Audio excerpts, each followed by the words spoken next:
It is my great pleasure to introduce to you a wonderful woman and a dear friend and the co-organizer of this event as well, Karen Davis. She is the president and founder of United Poultry Concerns.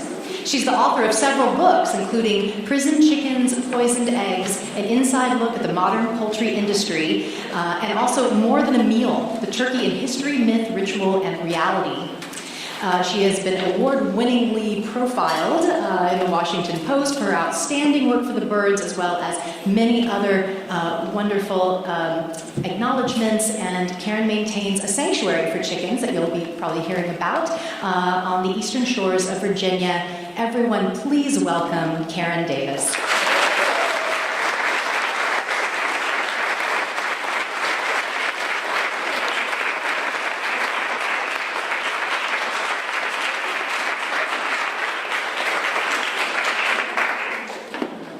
I'm so happy to be here today and to see all of you here. So I hope you enjoyed your lunch. Did you? Good, wonderful. So did I. Okay, well, the title of my presentation is Backyard Chicken Keeping. Is it an ethical alternative to factory farming?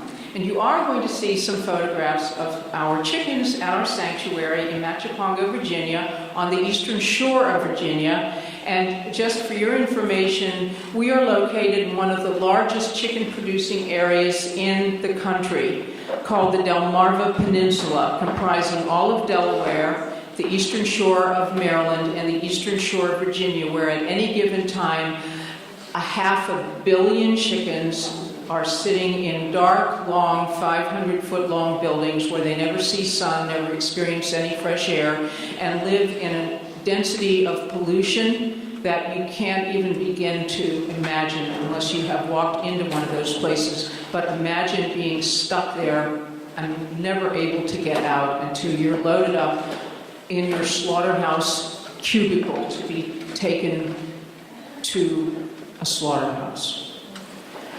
We have thousands and thousands of chicken houses where we're located, and many huge slaughter complexes right down there. And our chickens have the good fortune to be living in a lovely little paradise, lovely place. Anyway,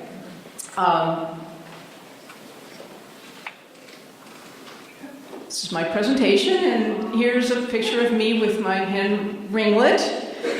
This is one of the photographs that appeared in the Washington Post, which was a beautiful profile of me and my work and our birds called For the Birds, which won the Art Trust Genesis Award for Outstanding Newspaper Feature about an animal advocacy organization and advocate. So it was a very, very great honor.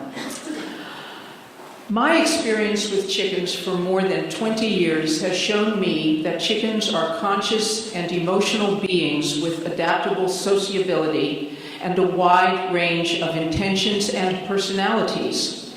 If there is one trait above all that leaps to my mind in thinking about chickens when they are enjoying their lives and pursuing their own interests, it is cheerfulness. Chickens are cheerful birds, quite vocally so, and when they are dispirited and oppressed, their entire being expresses this state of affairs as well. The fact that chickens become lethargic in cruel and barren environments, instead of proving that they are stupid or dull, shows how sensitive these birds are to their surroundings, deprivations, and prospects. Likewise, when chickens are happy, their sense of well-being resonates unmistakably. So I start my presentation with this image of chickens, the cheerfulness when they're happy, and the absolute disconsolate expression that their body language, their eyes, everything shows when they're being mistreated. I tell people how when the weather's really crummy, and it's dark, it's rainy, and I might feel kind of depressed, I look outside and there are the chickens. They're happy. They're having a great time. They're running all over the yard. They like the rain. They like the snow. They're happy in the sunlight. It's only when they're mistreated that they become sad and they become depressed, and it shows. I remember a poultry scientist once said, well, I don't think chickens have the capacity to be bored. Well, I can tell you that chickens can become so bored that they'll even yawn in their boredom. And they groan in their boredom, and I can tell you that chickens can definitely be bored. As more and more people learn about the horrible reality behind mass-produced animal products, people are appalled by this cruelty, and they want to find alternatives. As most of you may know, apart from fish, the majority of the animals being raised and slaughtered for food in this country are chickens. 9 billion out of 10 billion land animals, roughly, are chickens. So they're the 98 or more percent. And what I'm going to say here about chickens, just briefly, and how they're treated in any type of farming situation applies equally to turkeys. And I could add quails and other birds who are just treated abominably, just abominably. Worldwide, 40 billion out of 65 billion land animals raised for food are chickens. 40 billion out of 65 billion, roughly speaking, who are living in horrific conditions of crowding, filth, misery, and disease. Photos of broiler chickens by David Harp down in Delaware shows you, this is kind of dark all of a sudden. Is it dark in my screen? Okay, if you look at this picture, you're looking at how the chickens who people eat and call chicken are living. That's how crowded they are. You look at their faces. These are all baby birds. They're chicks who have been forced to grow the size of footballs by the time they're 6 weeks old. A bird who would be that big at 6 weeks old is about that big. They go to slaughter lame in severe pain, and as I said, they live in such filth that you can't even imagine it. Burning ammonia fumes, burning their eyes. Many chickens go to slaughter blind or semi-blind with the painful ammonia fumes from living inescapably from their own excrement, from which they cannot escape. Distressed by the facts of what people are learning about factory farming as a result of undercover investigations, which are now under attack state by state, and learning over the internet and on YouTube and various other channels of communication, many people are looking to reduce or even eliminate their reliance on factory farm animal products. Many people are looking to a completely all-vegetarian, vegan, what I like to call animal-free diet and way of eating. Let me go back here. I think this image of these two hens in a battery cage, to me this expresses all the sadness of their lives. A chicken out in the grass, living happily, would not have an expression like that. And when you see these two hens just comforting each other in their hopelessness, I think this gives you a sense of and looking at the feathers and their missing feathers and the sadness in their eyes. And this is a world that makes no sense to them as chickens, because there's nothing in their nature that could possibly make sense of being in a wire cage in a world of cages and nothing but cages. I don't think we can even imagine what it feels like for them to be in an environment that is beyond alien and beyond inimical and beyond destructive, but there they are. This is an example of a large-scale commercial operation being advertised as animal-friendly. This is a place that I visited in June of 2011. This particular place is called Black Eagle Farm, so-called organic, free or cage-free operation in central Virginia. And the birds were wall-to-wall, no room to move at all.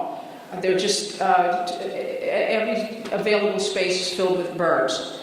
And yet this is referred to as a cage-free environment And that's how many, many thousands and increasingly more thousands of birds are being kept as people begin to move away from the standard battery cage operations to the so-called cage-free operations. The cage-free operations become increasingly larger, take in more birds, more crowded, and because as long as you have mass consumption behavior, you're going to have mass production consequences. That's just the way it is.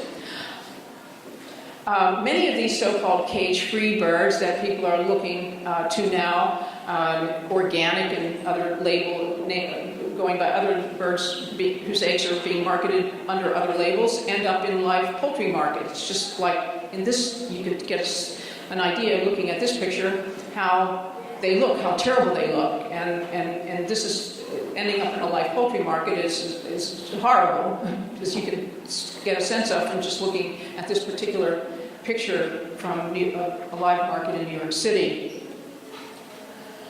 As I mentioned, other people, us, everybody in this room, I hope, disgusted with what they're learning about factory farming, understands and is increasingly understanding that it isn't just factory farming, it's animal farming.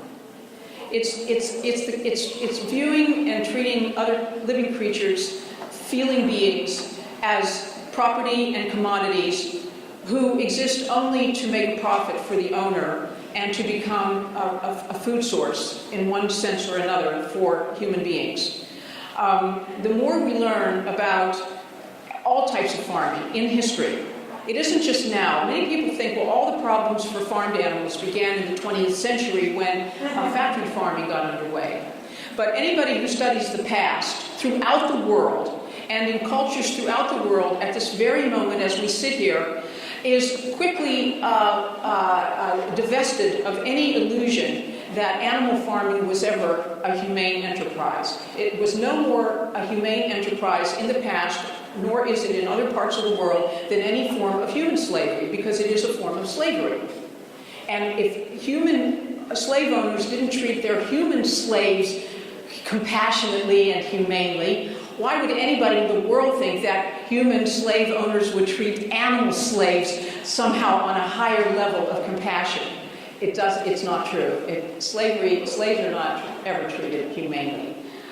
So animal slaves are certainly not treated humanely. And unfortunately, I don't have time to go into much of what has taken place historically and, as I say, in other parts of the world about how chickens and other animals have been raised and treated and slaughtered and mutilated and everything else as a food source. But we just want to understand very clearly that we don't want to go back. Going back to the good old days of the family farm, that's not where we want to go. We want to go forward. We need to go forward. We need to move on and not be looking for, Hallmark card images of the past and, dreams of the past that never existed anyway. We want to go forward. And the more we learn about alternative systems in today's world, the more we know that, really, if animals are the product, we're not talking about compassion or humane treatment. This picture you saw earlier in Hope Bohannick's presentation, but I really think it's important for anybody who thinks that slaughter is humane to look real closely at the picture of this rooster and his face as he is having a knife cut through his sensitive skin and going into his throat. And again, we know how horrible it is to even go to the dentist and have your face, like instruments near your face. What a hard, scary feeling that is. And you hear people all the time say, well, it's almost like the word slaughter has become such a cliche that it doesn't even resonate. We hear the word, oh, well, then they go to slaughter. But let yourself really enter the meaning of slaughter. Look at this picture and ask yourself what it would feel like to be this bird and to have that knife come up to your face and to have it cut through your throat. And what it would be like to be choking on your own blood and how you would feel as that was being done to you.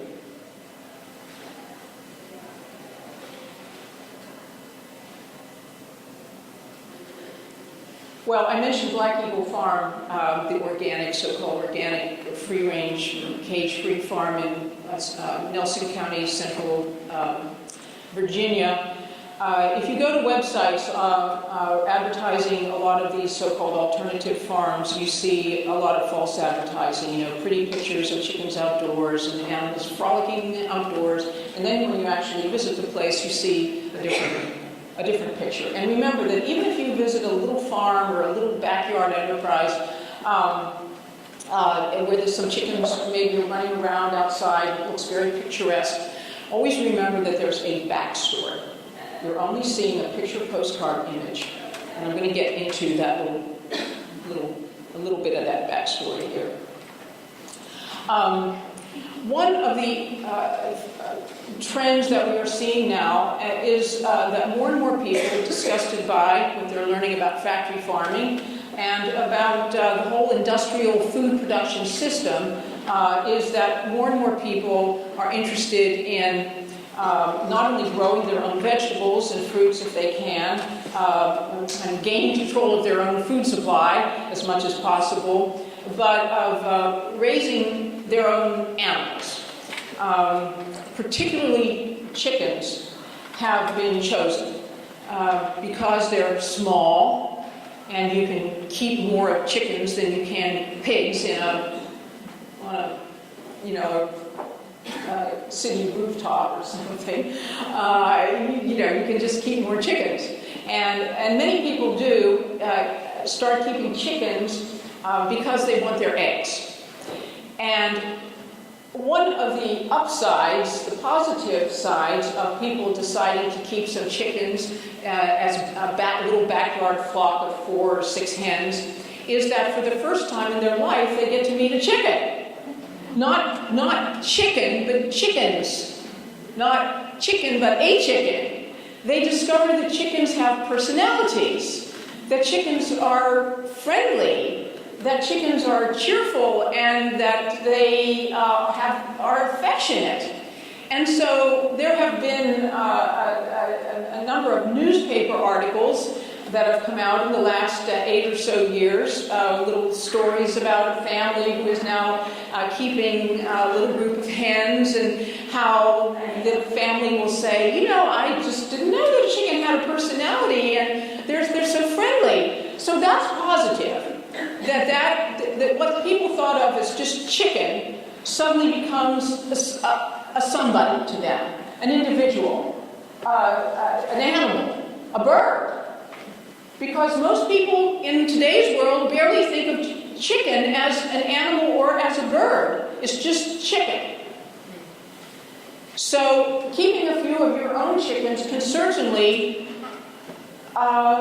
wake you up to the beauty and the charm and the delightfulness of chickens. How vigorous and they're so enthusiastic about things all the time. They're always happy about things. They're always eager to come when you have any kind of little treat, even if it's almost nothing. They're just excited and happy about it. And they all come running up to you, and they like to, once they get to feel comfortable with you, they will sit on your shoulder, and if you're sitting in a chair in the yard, they'll come gather around you, and they like to be with you.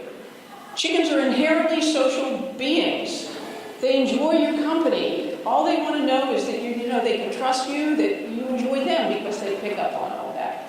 So it's lovely to have chickens around, and one of the nice things about chicken keeping amongst many people is that they are discovering this lovely fact about chickens for themselves. This is an image of 2 friends of mine in Minneapolis, Minnesota, Bert and Mary Britton Clouse, who have a little chicken rescue operation in downtown Minneapolis. And they're wonderful people, and they're actually holding 2 roosters there. They're holding 2 of their rescued roosters, and they rehabilitate chickens, and they have scrupulous adoption policies, and they will drive 100 miles to an adoptive home to bring that chicken directly to the home. And a couple of cases, Mary Britt Clouse has explained to me that when they actually got to the home and saw the conditions, they felt that was not an appropriate environment for the chicken, contrary to what the people had assured them of, and they said, no, we're taking them back. We're taking them back home. So they're very conscientious, very scrupulous about the kind of a home that they are willing to allow their chickens to go to after they rehabilitate them from the abuse and the cruelty and all the misery that these chickens came from, that they get through their local animal control, municipal animal control shelter.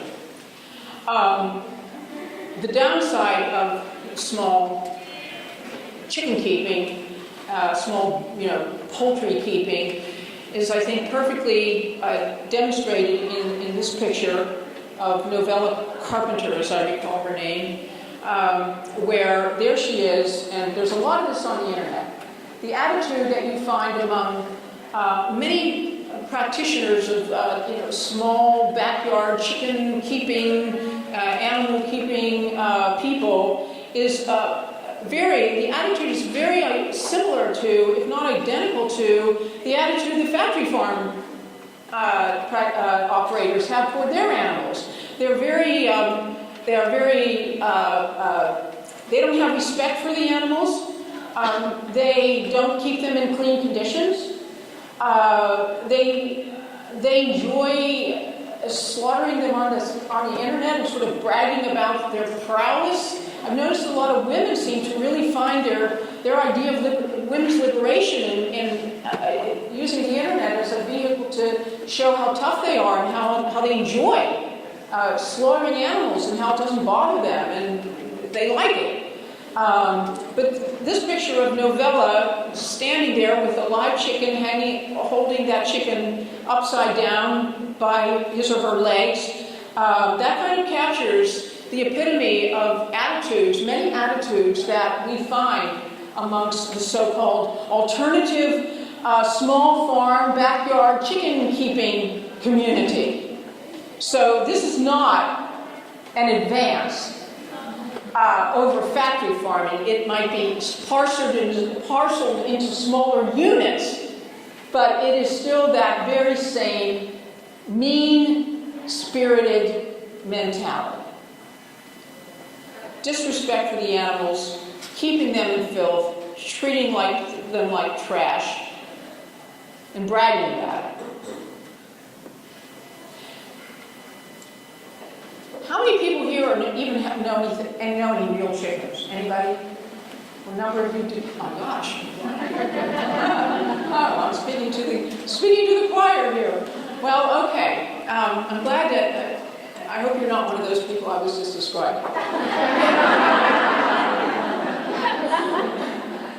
Anyway, I always point out to people that chickens, like all animals, want to be clean. They want to practice bodily hygiene. Chickens are not inherently dirty animals. On the contrary, if their houses and they smell, the reason is how they're being housed. It's because they are being kept in conditions by their owner that are filthy. I've actually seen some recommendations on the internet by small backyard chicken keepers where they say you only need to clean out their houses twice a year. You let the droppings build up to the point where the ammonia becomes so strong, again, this is a toxic waste environment we're talking about, that it'll heat up the house in the winter, and then you don't have to worry about getting heat lamps and all of that. But I think, as most people in here would know, if the animals smell bad, it's because of how they're being kept. Chickens, given a choice, given the opportunity, they preen, just like all birds. Everybody who's ever been around birds knows how they're always preening their feathers, getting rid of debris on their skin. They're keeping their feathers glossy and their plumage shiny and a good protective cover over their skin. Chickens distribute preen oil from their preen gland constantly around their skin, just like other birds do. They want to be clean, and one of the ways that chickens keep themselves clean is they don't take water baths, they take dust baths. And that's one of the images the image here that we're looking at, one of our hens in our yard is taking a dust bath, and you can see how they lie on their sides, and they use their claws and their beaks, and they get the dirt all going, and they make a dust bowl, and then another hen will join them, and another hen, and sometimes the rooster, and then pretty soon they're all making their little dirt balls, their bowls, their dust bowls, and they're lying on their sides and closing their eyes, and it's blissful for them. And what they're doing is they're getting all those earth particles into their skin, and it's helping to get rid of old, build up skin, kind of like you're giving your hair a good brush or your body, a good brushing, because they don't take water baths, they take dust baths. And this goes on for about 20 minutes, and they love it.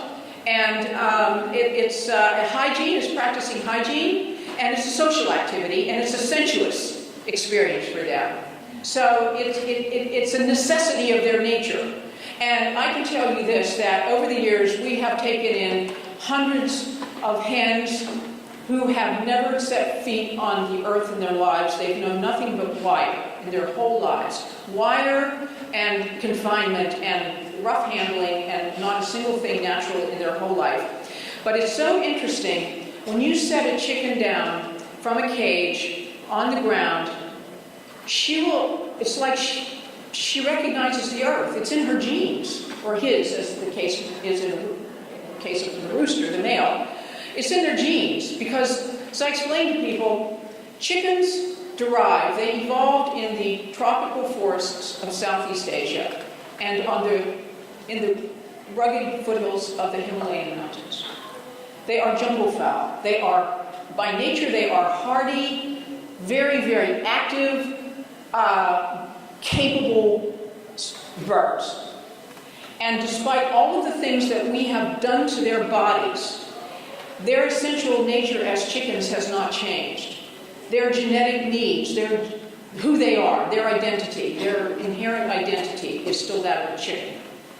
So, for example, when chickens are taken from a totally abnormal environment that they, as personally, have never known anything but, you put them out there on the ground, and all of a sudden they start making these movements, gestures with their claws. They start digging in the dirt a little bit, and and I can tell you that taking a dust bath is their first act. They want to be clean.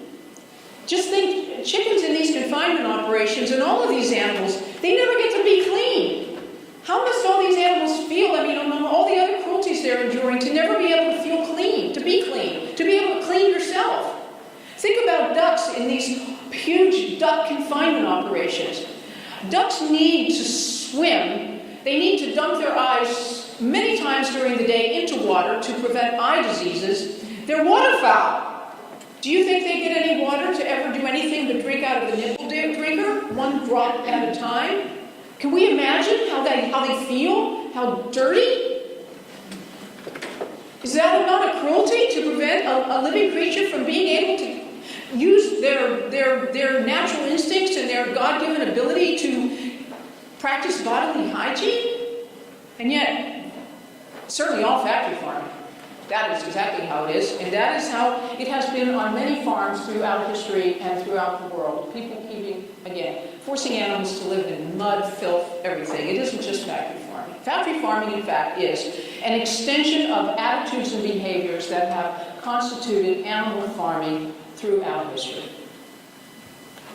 So here are a couple of our hens dust bathing. There's one of our nice brown hens dust bathing right out in our yard. And chickens love to sunbathe. How many people knew that? Chickens love sunbaths. They need to sunbathe because that's how they get their vitamin D3 that they need for their healthy bones. But as you can see in this picture, the hens and the roosters, they'll lie down on the ground and they'll spread their wing out like in an arc, and they lift up all their feathers to get the sunlight to penetrate into their skin. They'll lie on their side, this side, and they'll get the sun into their skin, and they'll turn over and they'll lie on the other side, and they'll spread their wing out. And I've been with people who are touring our sanctuary, or I've done some volunteer work in the past in a couple of other sanctuaries, and people, when they see a hen or a rooster taking a sunbath, they're like, oh, that's that chicken, what's wrong with that chicken? Is she dead? Is she sick? Because she's lying there like a flopped mop. You know, she looks dead. But she's not. She's taking a sunbath. She's in a state of complete bliss. She's totally happy.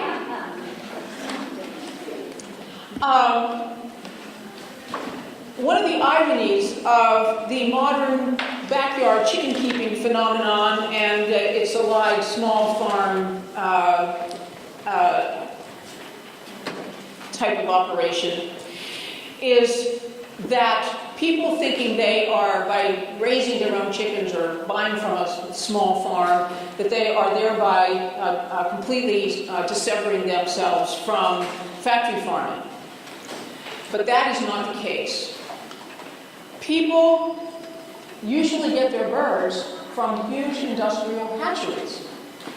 Like in the Midwest, like Murray is the most, probably the largest and it's prototype of this type of hatchery that produces millions of, not just chickens, quails, chukars, you name it, turns them out like paper clips. They're raised as in some of Hope's images. You saw the hatchery drawers and the huge, the incubator drawers and the huge mechanized hatcheries. This picture gives you a picture of, it isn't only the male chicks of the egg industry who are destroyed by the millions every year, or really by the billions worldwide. But see, farmers have always gotten rid of their male chicks. They might keep them a few long enough to slaughter them. But the idea is you take your unwanted chicks and you cover them up with the dirt, and then you run your tractor over them.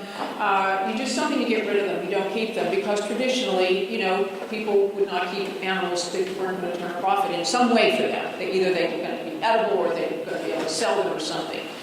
So you try to imagine what baby chicks, what it's like for them to be born in these huge mechanical drawers.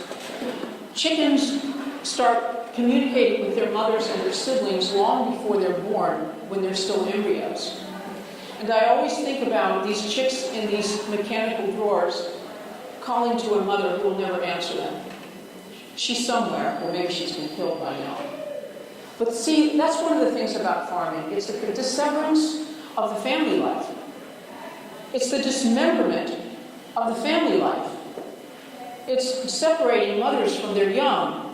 It's depriving the mothers of motherhood and the chicks of the warmth and comfort and security and the joy of being with their mothers. And instead this. And this is the basis of virtually all chickens that you see anywhere. Because if you buy them from a feed store like Tractor Supply or Agway or whatever type of feed store you have here in Berkeley, they get their chickens from this type of place, from a big industrial hatchery. We just managed to get a story in the Litchfield County Times about the Easter chick trade up in Connecticut. And sure enough, the journalist who did the story, she asked the local Agway store in New Milford, Connecticut, well, like, where did you get your chicks? And they have bins full of chicks. It's just bins full of baby chicks. No darkness for the chicks to be able to go run under that would be like comparable to going under the mother hen's wings. I always explain to people that one of the worst things about people getting these baby chicks is the baby chicks don't get any rest. That's one of the reasons they die. All newborn babies, whether they're chickens or children, human children, they need a lot of rest as babies. And of course, they're not getting that when they're being, born in a mechanical incubator and then trucked to a retail outlet and then kept under bright lights and noise and no place to take any kind of shelter to get any rest. But these outlets, they get them mainly from these Midwestern hatcheries, which are just churning these birds out by the many millions. And sure enough, this Agway store in Connecticut got its chicks from Murray McMurray in Iowa. So they were already off to a bad start from the very beginning, from the time they were conceived.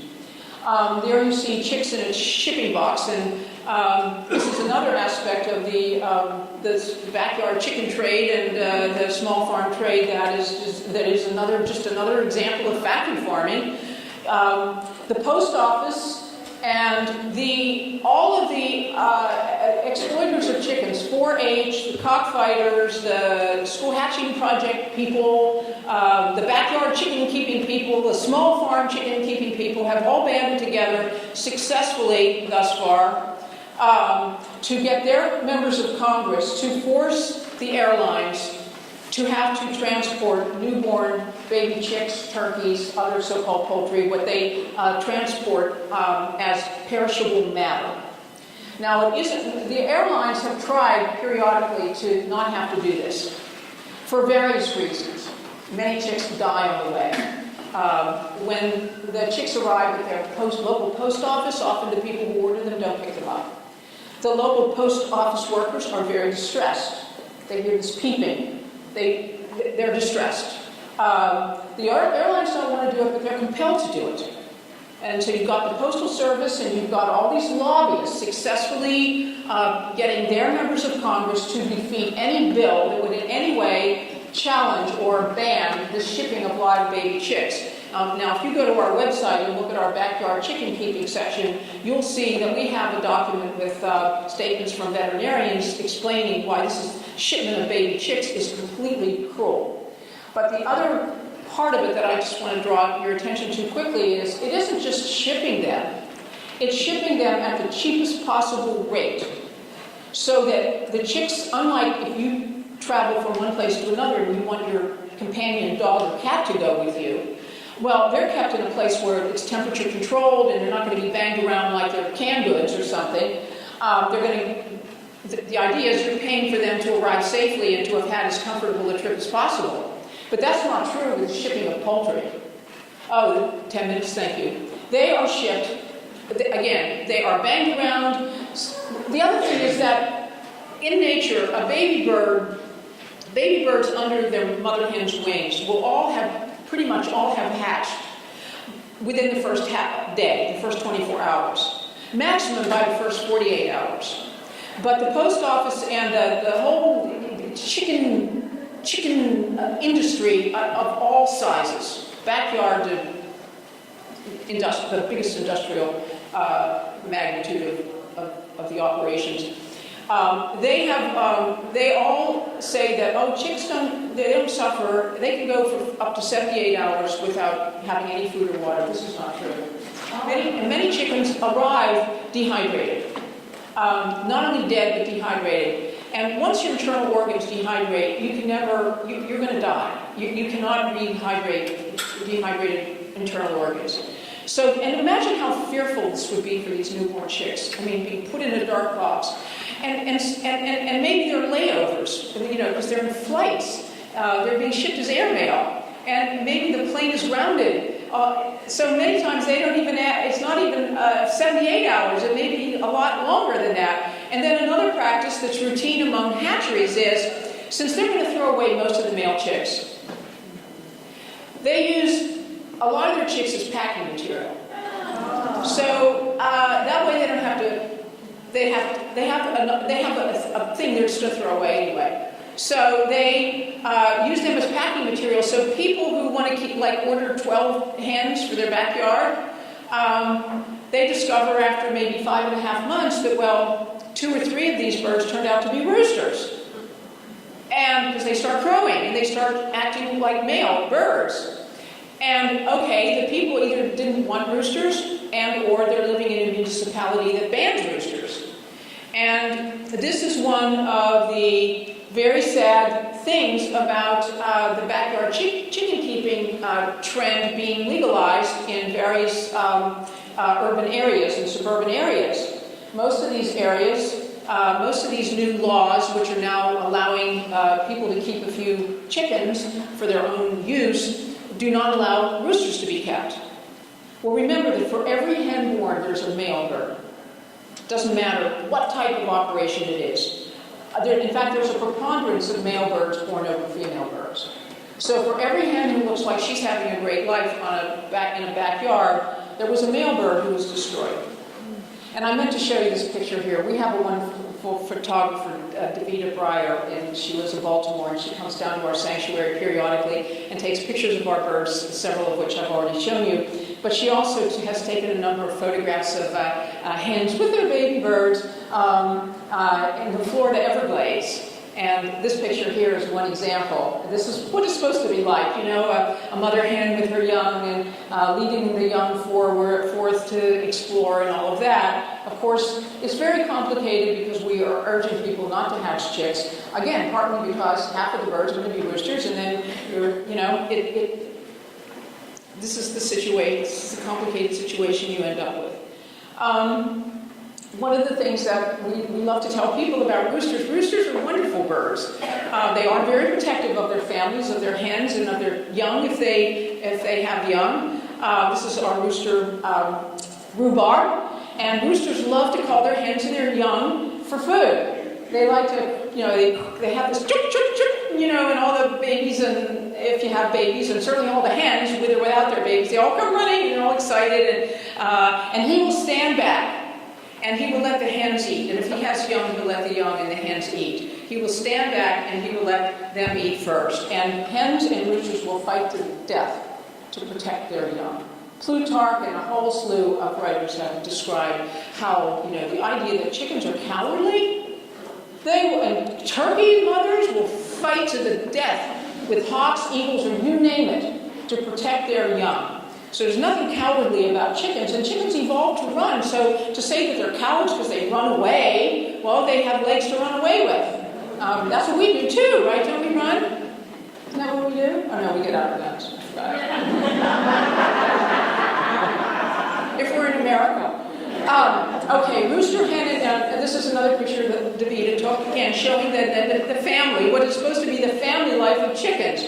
They are not fighters, they're family men. Roosters love their hens and they love their chicks, and the roosters like to march around on their backs, and they're very attentive to their families. But again, as I remind you, in most farming, this is a dismembered family life that is just one of the many cruelties that are inherent in the business of treating chickens as commodities and things that we take things from, and eggs and flesh, whatever. And see, that hen has a lot of other babies underneath her. You can see some of their legs. This is the big problem. One of the big problems with backyard chicken keeping is, again, the roosters. Because we get calls, and so does Animal Place, and all of the sanctuaries we work with get calls all the time from people all over the country, including Canada. We ordered hens, we ended up with like 3 roosters, or 1 rooster, or 2 we can't keep. Well, the roosters crow and our neighbors complain, so we can't keep them. Well, this, that, and the other. I once worked at a dog-cat shelter in San Francisco, and I'm telling you, the calls came in all day long for people who were giving up their dogs and their cats, particularly their dogs. And now we've got the added birds. This is one of the big issues that's arisen because of the backyard chicken keeping.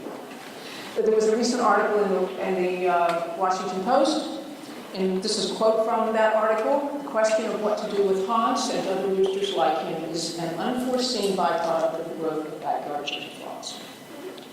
Now, the happy ending for Hans is that my sanctuary assistant, Holly Wills, who lives about a half hour north of us, it just so happened that when I showed her the picture of Hans in the Washington Post, she said, "Well, I think we could probably take him." So, because we have taken in so many roosters, we couldn't take in any more roosters at this time. Because you have to keep your flocks balanced.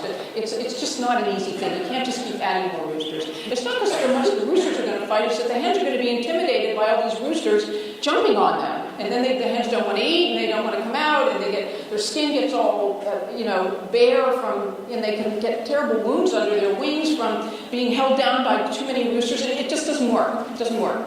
So, you have to, you try to take in as many as you can, but every sanctuary is faced with the grief and the tragedy of the roosters they cannot take. So luckily, Holly, my sanctuary helper, was able to take Hans, and he's living happily with 2 other roosters in her place in Tasley, Virginia. So he's no longer behind bars, but he's an exception. here's a picture of discarded rooster chicks, going on all the time all over the planet. Here they are. They're born to be treated like this. Now, this is a rooster wants 1 or 2 or 5 or 10 or as many hens. As many hens as you can give him or he can find. Roosters want hens to watch over, to be with. I love this picture because it's so touching and because it's so, thank you. It's just, there they are, you know, they're just chickens. Here's Oliver, one of our roosters, and you can see he's communicating directly with Francine, the hen up on the log. And chickens are, again, they're always talking to each other, they're always communicating. This is right out in our backyard, our chicken yard. Now, the do's and don'ts very quickly, I think I only have 1 minute. Okay, if all you want to do is decide you want to keep chickens, if all you want them for is their eggs, or heaven forbid, their flesh, don't keep them. Okay, this is a great little cartoon that we have on our website that somebody sent to me. Poor Henrietta, you know, she gives us eggs, and then when we're done with her, then we eat her, and you know, she's our laborer, free labor. This is Liqin, are you here? Yes. Where are you? There she is, our Vice President, Liqin Chow, right back there. And here she is right here at another sanctuary up outside Washington, D.C. with Horatio, the rooster. This was a picture taken at around Thanksgiving, I think it was, just last fall. There's me. I'm always telling people, if you're going to keep chickens, you have to treat them the same as you would your companion dog or cat, or you yourself, your children. They are entitled to medical care. Chickens can get sick. They need to be treated. Don't keep chickens if you're not going to give them proper veterinary care. That's me with Troubadour at our local Eastern Shore Animal Hospital in Painter, Virginia, on the Eastern Shore. Despite thousands of years of domestication, chickens are essentially the wild jungle fowl of their ancestry, with the same cravings for lush soil, trees, and activities suited to the tropical forests they originated in. These hens were battery-caged hens in Florida, and this just shows you how when they got into a world that spoke to them as chickens, they went into the trees, because they're birds. They go into the trees. So, of course, we don't let them sleep in the trees at night. You know, we have predators everywhere. But this just shows that they're natural beings, despite the terrible conditions we've imposed upon them. There's a beautiful red jungle fowl rooster. They still thrive in the same tropical forests. They're still raising their families and doing all the wonderful things chickens do. I just wanted to show, what a nice enclosed yard can look like. It's totally predator-proofed. It's got a nice little predator-proof house inside. If you look around back, you'll see we've got all kinds of apparatuses for them to perch on, and the sunlight comes in, and they've got lots of straw inside their houses and perches inside their houses and so on. And then you see a couple of hens dust bathing. You see them there in the yard, right there. There they are. They're dust bathing in the yard there. And there's me again with some of our chickens. And as I say here in conclusion, if you want to have a relationship with your chickens. Chickens have better eyesight than we do. They see infrared light, which is why they crow when it's still dark out for us in the early morning. They see ultraviolet light. They have excellent hearing. They are very, very sensitive birds. They have better hearing than we do, because when you come from the jungle, notice how jungle animals are always yelling and screaming and they have loud voices. Because in dense foliage, they have to keep in communication with each other when they can't see each other, but they want to call and be in touch with each other in dense foliage. So that's one reason why monkeys and parrots and peafowl and chickens, and they scream. And they have many other vocalizations. But one reason for that is that they come from a dense forested environment. And that is in their genetic makeup. The green is in their genes, and all of the forest elements are there. And I love this picture of these chickens in India, a family of chickens out for a stroll, And again, it just gives you an image of chickens and, just how sweet they are. They're very earthy, they're innocent, they love the sun, they love the earth, they love the grass, they love the trees, and they will love you if you are kind to them, and they sure do love one another. That image, before we hang up here, that image that I think it was it Hope, or whoever, or it was either Hope or Kim who talked about how the rooster, I believe it was, had his wing over the hen protecting her out on the picnic bench or whatever. See, I see that a lot, where a hen will go under a rooster's wing, or, the chickens are, they're so bonded with each other. And they are so physically affectionate with each other. And nothing is more moving than to see them all lined up at night on their perches, and you're getting ready to close down for the night. And they have these lovely little trills, and someone was saying purrs, and they just have all these lovely vocalizations, as well as, their louder vocalizations. But anyway, they're just wonderful creatures, and if you're going to keep chickens, treat them with the respect and the compassion and the friendship that they deserve from you, from all of us. So and don't eat them.